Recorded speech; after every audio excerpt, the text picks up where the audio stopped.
आणि आता सांगलीसारख्या मतदारसंघामध्ये ज्या ठिकाणी हा वसंतदादा पाटलांचा परंपरागत मतदारसंघ आणि वसंतदादा पाटलांनी शिवसेनेच्या बाबतीत अनेक प्रकारे शिवसेनेवरती शिवसेनेच मदतीचा हात दिला होता. शिवसेनेचे आणि वसंतदादांचे संबंध जगजाहीर होते. शिवसेनेला केलेली मदत जगजाहीर होती.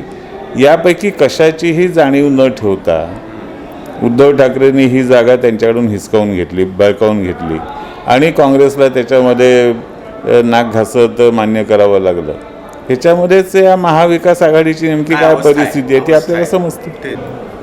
एक विनोदाचा भाग असा आहे की आत्ता विधानसभेमध्ये सगळ्यात मोठा पक्ष काँग्रेस आहे. 40 आमदार होते. 40 आमदार त्यांचे होते. पण त्या सगळ्यात मोठ्या पक्षाला शिवसेनेसारखा, उद्धव ठाकरेंच्या शिवसेनेसारखा अत्यंत छोटा पक्ष त्याने झुकवलं आणि जागा वाटपामध्ये काँग्रेसपेक्षा जास्त जागा पदरात पाडून घेतल्या. आता ही जी काँग्रेसची अवस्था आहे ही बोलकी आहे की पाया काँग्रेसचा मजबूत आहे, मतदान काँग्रेसला होण्याची शक्यता अधिक होती. असं असताना काँग्रेस ते करून घेऊ शकत नाही. ही काँग्रेसची दुरावस्था जर असेल तर मग त्या आघाडीचं काय होणार? नाहीच आहे ना. महाराष्ट्रामध्ये कुठेही महाविकास आघाडी ही एक संधपणे उभी नाही.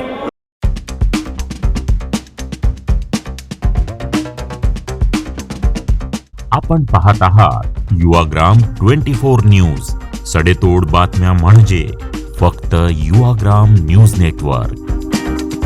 नमस्कार, मी चिंतामणी सहस्रबुद्धे. लोकसभा निवडणुकीची सगळीकडे धामधूम सुरू आहे आणि आज आपल्यासोबत आहेत भारतीय जनता पक्षाचे एक ज्येष्ठ नेते आणि विचारवंत अभ्यासक राजकीय क्षेत्रातले माधवराव भंडारी आपल्याबरोबर आहेत. आपण एकूणच लोकसभा निवडणुकीचा हा मूड, ह्या लोकसभा निवडणुकीतले मुद्दे, प्रमुख प्रचाराचे मुद्दे राहतील किंवा मतदारांच्या समोर जाणारे मुद्दे राहतील, या सगळ्या संदर्भामध्ये आपण भंडारी सरांशी चर्चा करणार आहोत. भंडारी सर नमस्कार. आपण आता जवळजवळ पश्चिम महाराष्ट्राचा दौरा तुमचा पूर्ण झालेला आहे आणि तुमचा एकूण संबंध राजकीय जर क्षेत्रातला आणि आत्तापर्यंतचा अनुभव लक्षात घेतला तर ही जी निवडणुकीची धामधूम सुरू झालेली आहे ह्याचा एकूण मूड कसा तुम्हाला वाटतो? टोटल मूड निवडणुकीचा एकूण आता निवडणुकीचा मूड मला स्वतःला गेल्या काही दिवसात असं जाणवायला लागलं की 2014मध्ये जो उत्साह जनतेमध्ये मोदीजींबद्दल, भाजपबद्दल होता त्याच्यात जवळपास जाणारा उत्साह आजसुद्धा आहे. आणि ह्याचं एक छोटं उदाहरण मी देईन की आम्ही काही दिवसापूर्वी पुण्यामध्ये परराष्ट्रमंत्री जयशंकरजींचा कार्यक्रम केला. तो कार्यक्रम आम्ही वेगळ्या पद्धतीने केला. आम्ही त्याचं ऑनलाईन रजिस्ट्रेशन केलं आणि आपली नेहमीची जी लोकांना बोलावण्याची यंत्रणा आहे, संघटना आहे, नगरसेवक आहेत, ते सगळे यांच्यापैकी कोणालाही त्याच्यामध्ये गुंतवून घेतलं आणि त्यानं सांगितलं तुम्ही तुमची आपापली कामं करा, आपण या माध्यमातून काय होईल त्या पद्धतीने करू. आपल्याला आश्चर्य वाटेल की शेवटी ऑनलाईन रजिस्ट्रेशन आम्हाला बंद करावं लागलं. कारण आम्ही ज्या सभागृहात, बालगंधर्व सभागृहामध्ये कार्यक्रम करणार होतो त्याची क्षमता, आसन क्षमता 1200ची आहे. आमच्याकडे नोंदणी झाली 2800ची आणि 2800ची नोंदणी 50% म्हणलं तरी 1400 होतात. म्हणजे सभागृहाच्या बाहेर उभं राहावं लागतं. त्यामुळे आम्ही ती नोंदणी बंद केली आणि नंतर अक्षरशः मी बालगंधर्वमध्ये गेल्या 15 वर्षामध्ये अनेक कार्यक्रम बघितलेत, केलेत.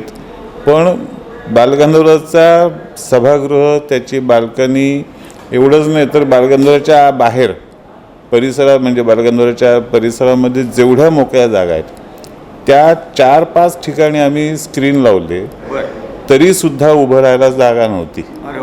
जवळजवळ 3500पेक्षा जास्त लोक त्या कार्यक्रमाला आमची नेहमीची कुठलीही यंत्रणा न वापरता, नेहमीच्या पद्धतीने लोकांना न बोलावता स्वतःहून आलेले लोक होते.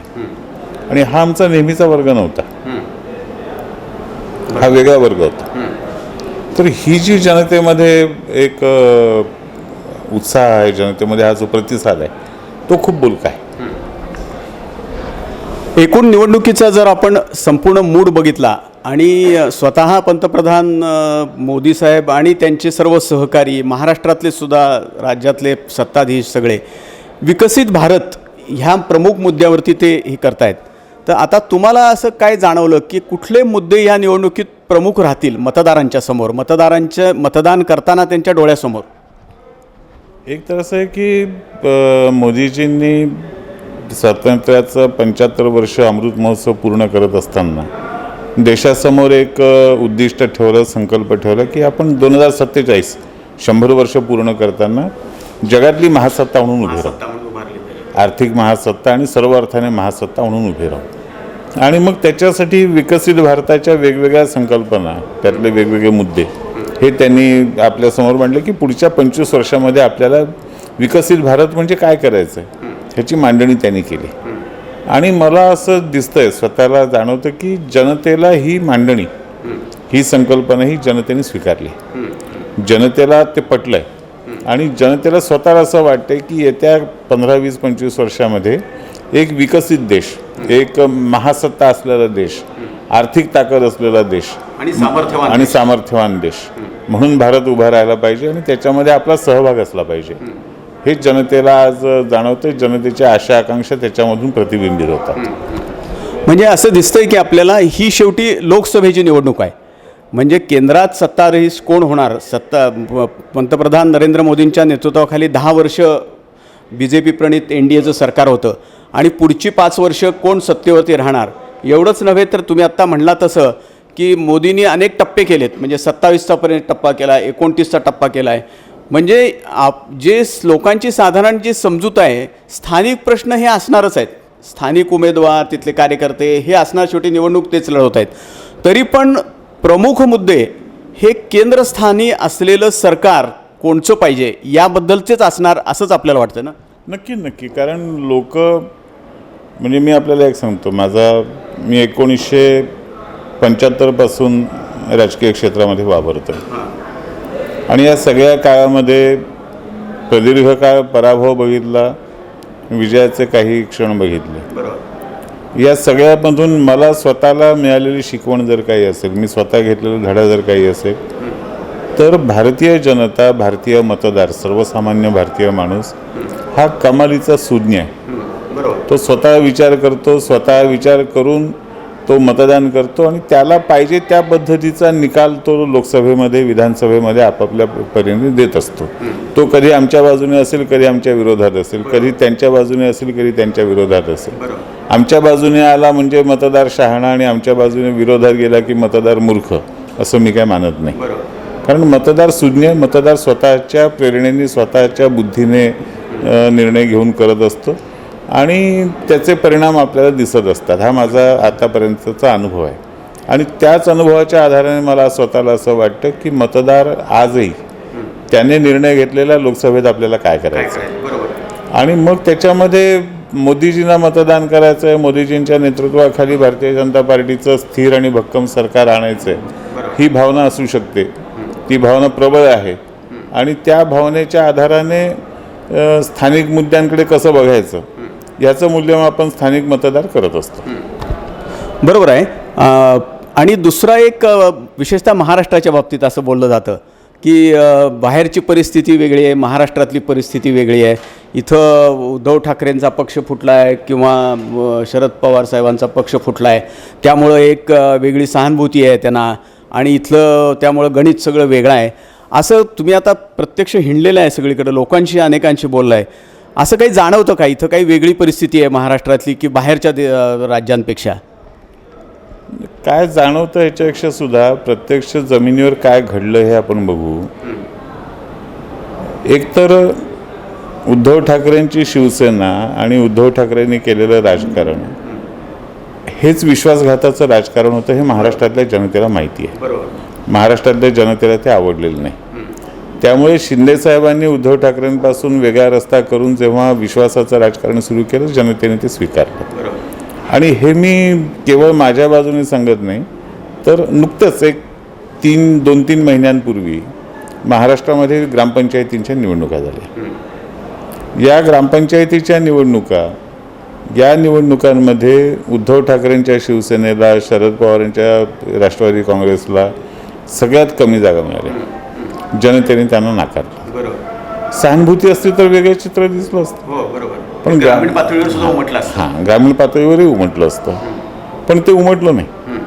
याचा अर्थ जनतेने मूल्यमापन केलेलं आहे, जनतेचं मत ठरलेलं आहे आता हे सहानुभूती वगैरे जे आहे ते कोण रंगवत आहे ते ठीक आहे, त्यांचं ते रंगवत असतील. दुसरं असं आहे की पूर्वीसुद्धा म्हणजे जेव्हा अटल बिहारी वाजपेयींचं सरकार केंद्रामध्ये येऊन स्थिर होण्याच्या पूर्वीसुद्धा विरोधी पक्षांनी अशाच आघाड्या केलेल्या होत्या. म्हणजे आघाड्यांचं राजकारण तुम्हाला माझ्यापेक्षा जास्त माहीत आहे. बडी आघाडीपासून ते असं अनेक वेळे झालेलं आहे. तर त्यातून जी एक अस्थिरता देशामध्ये निर्माण झाली आणि देशाच्या एकूण सुरक्षेच्या दृष्टीनं सुद्धा तिथनं प्रश्न निर्माण होतात. या सर्व पार्श्वभूमीवरती आत्ताचं जे केंद्र सरकार गेली 10 वर्ष पंतप्रधान मोदींच्या नेतृत्वाखाली काम करतं आहे ते एक भक्कम स्थिर सरकार आहे आणि आपल्याला याच सरकारकरता म्हणून मतदान करायचं आहे, ही निश्चित लोकांच्याच भावना आहे का? असं आहे की आपल्या देशामध्ये आघाड्यांच्या राजकारणाला पर्याय नाही. आमची सुद्धा आज राष्ट्रीय लोकशाही आघाडी आहे. 23, 24, 25 पक्ष आमच्या बरोबर आहेत. पण फरक कुठं पडतोय? मुख्य खांब बळकट आहे की मुख्य भारतीय जनता पार्टीला स्वतःच्या एकट्याच्या ताकदीवर पूर्ण बहुमत आहे. बरोबर. आणि त्यामुळे जे मित्रपक्ष आहेत त्यांना त्यांच्या मर्यादांचं भान आहे आणि त्यामुळे त्यांच्या सौदेबाजीला मर्यादा आहेत. अटलजींच्या काळामध्ये दुर्दैवाने भारतीय जनता पार्टीला असं स्वतःचं पूर्ण बहुमत नव्हतं आणि त्यामुळे मित्रपक्षांच्या सौदेबाजीला मान झुकवण्याशिवाय अटलजींसमोर पर्याय नव्हते. त्यामुळे अटलजींना अनेक गोष्टी करता आल्या नाहीत हे सुद्धा आपल्याला अनुभवाने माहिती आहे. आणि तोच अनुभव मनमोहन सिंग सरकारच्या काळामध्ये काँग्रेसचा होता की काँग्रेसकडे पूर्ण बहुमत नव्हतं आणि त्यामुळे मित्रपक्षांनी जी सौदेबाजी केली, मित्रपक्षांनी जे काही उद्योग केले ते त्या आघाडीमध्ये केले. आणि आता तर काँग्रेस प्रणित आघाडीची अवस्था त्याहून वाईट आहे. आज काँग्रेस हा इतर प्रादेशिक पक्षांपेक्षा दुर्बळ झालेला पक्ष आहे. त्यामुळे काँग्रेस ती आघाडी चालवू शकत नाही आणि उलट्या बाजूने भारतीय जनता पार्टी स्वतः मजबूत आहे. भारतीय जनता पार्टीचं नेतृत्व कणखर आहे. मोदीजींनी आपल्या नेतृत्वाचा ठसा जगभर उमटवला आहे. या सगळ्या गोष्टींचा परिणाम जनतेवर निश्चितपणे होणार. असं दिसतंय की आपण संबंध महाराष्ट्राचा अभ्यास केलेला आहे, पण आता काही ठिकाणी लोकांचे स्थानिक काही विषय असतात. म्हणजे आता उदाहरणार्थ आमच्या सांगली ही सगळ्या राष्ट्रीय याच्यामध्ये सुद्धा गाजली माध्यमांमध्ये. म्हणजे विशेषतः आघाडीमधल्या वादावादीमुळं महाविकास आघाडीतच उमेदवारीवरनं वाद झाला. असं जर आपण पाहिलं तर ज्या पद्धतीनं महाविकास आघाडी एकसंघपणे भारतीय जनता पक्षाच्या आघाडीसमोर उभं राहील असं आपल्याला वाटत होतं, तसं चित्र कुठं दिसलं का तुम्हाला? नाहीच आहे ना. महाराष्ट्रामध्ये कुठेही महाविकास आघाडी ही एकसंधपणे उभी नाही. आणि एक विनोदाचा भाग असा आहे की आत्ता विधानसभेमध्ये सगळ्यात मोठा पक्ष काँग्रेस आहे. 40 आमदार होते. 40 आमदार त्यांचे होते. पण त्या सगळ्यात मोठ्या पक्षाला शिवसेनेसारखा, उद्धव ठाकरेंच्या शिवसेनेसारखा अत्यंत छोटा पक्ष त्यांनी झुकवलं आणि जागा वाटपामध्ये काँग्रेसपेक्षा जास्त जागा पदरात पाडून घेतल्या. आता ही जी काँग्रेसची अवस्था आहे ही बोलकी आहे की पाया काँग्रेसचा मजबूत आहे, मतदान काँग्रेसला होण्याची शक्यता अधिक होती. असं असताना काँग्रेस ते करून घेऊ शकत नाही. ही काँग्रेसची दुरावस्था जर असेल तर मग त्या आघाडीचं काय होणार? आणि आता सांगलीसारख्या मतदारसंघामध्ये ज्या ठिकाणी हा वसंतदादा पाटलांचा परंपरागत मतदारसंघ आणि वसंतदादा पाटलांनी शिवसेनेच्या बाबतीत अनेक प्रकारे शिवसेनेवरती शिवसेनेत मदतीचा हात दिला होता. शिवसेनेचे आणि वसंतदादांचे संबंध जगजाहीर होते. शिवसेनेला केलेली मदत जगजाहीर होती. यापैकी कशाचीही जाणीव न ठेवता उद्धव ठाकरेंनी ही जागा त्यांच्याकडून हिसकावून घेतली, बळकावून घेतली आणि काँग्रेसला त्याच्यामध्ये नाक घासत मान्य करावं लागलं. ह्याच्यामध्येच या महाविकास आघाडीची नेमकी काय परिस्थिती आहे ती आपल्याला समजते.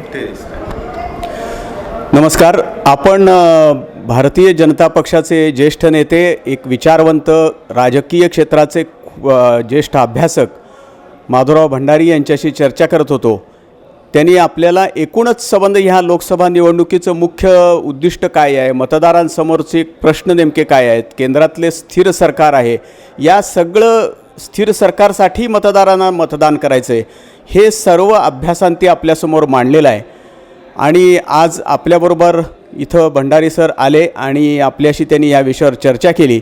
त्याबद्दल मी महाराष्ट्र वृत्तदर्शनतर्फे त्यांचे मनपूर्वक आभार मानतो. नमस्कार.